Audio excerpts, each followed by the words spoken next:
সাগরকান্দি, আমিনপুর, সুজনগর, পাবনা।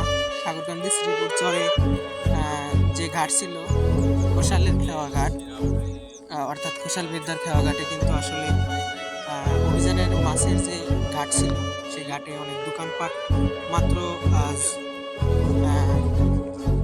4টার দিকে, বিকেল 4টার দিকে আগুন লাগিয়েছে যৌথ বাহিনী।